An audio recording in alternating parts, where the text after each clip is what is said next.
On the other end of the phone is Jack Utzik.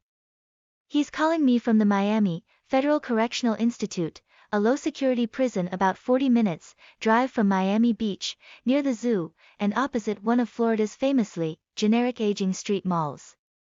Jack is serving an 18-year sentence for orchestrating a $280 million Ponzi scheme. For many years, before he was caught, this guy funded the Australian tours of some of the biggest music acts in the world.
The whole idea of listening to departing employees is foolish.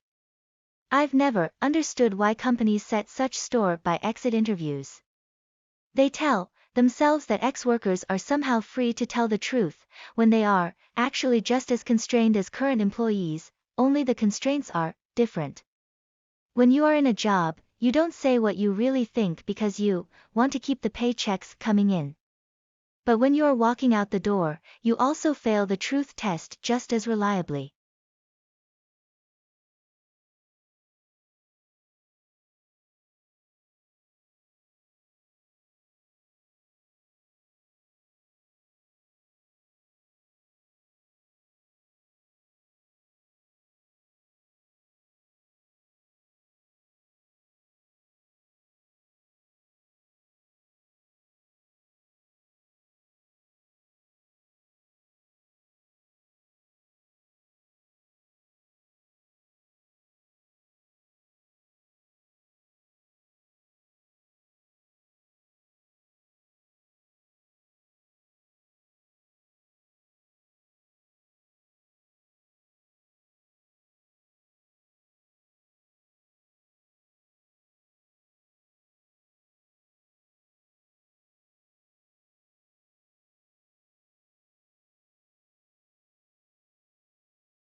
We've all seen it in the movies.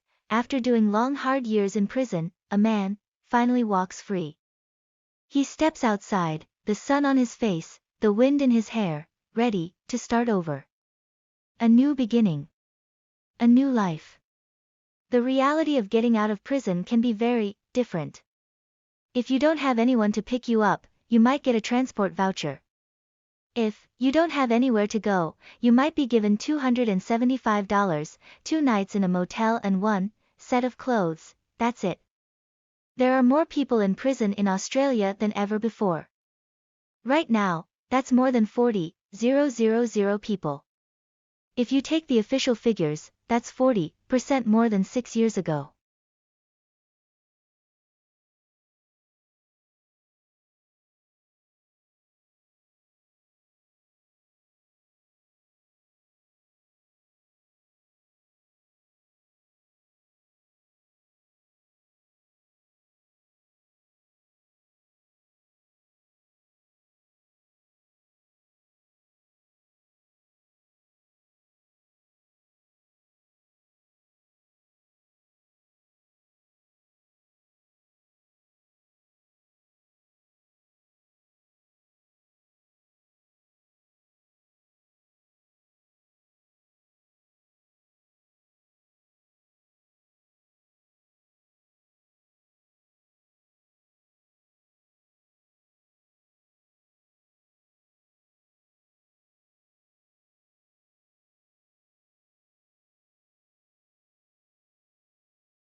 Over half of patients had what we called a no symptoms, no asthma health belief.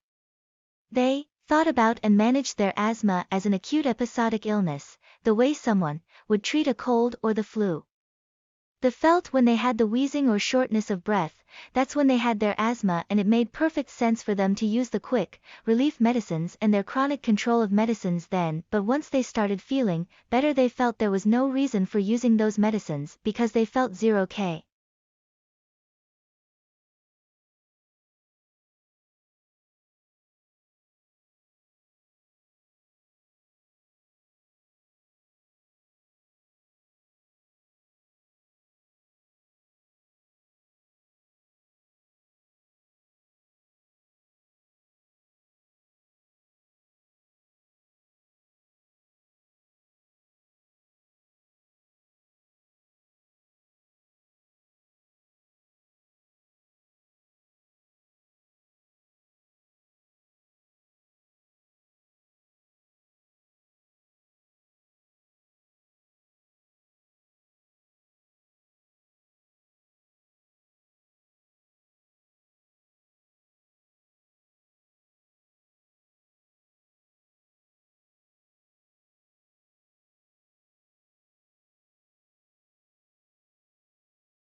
I agree.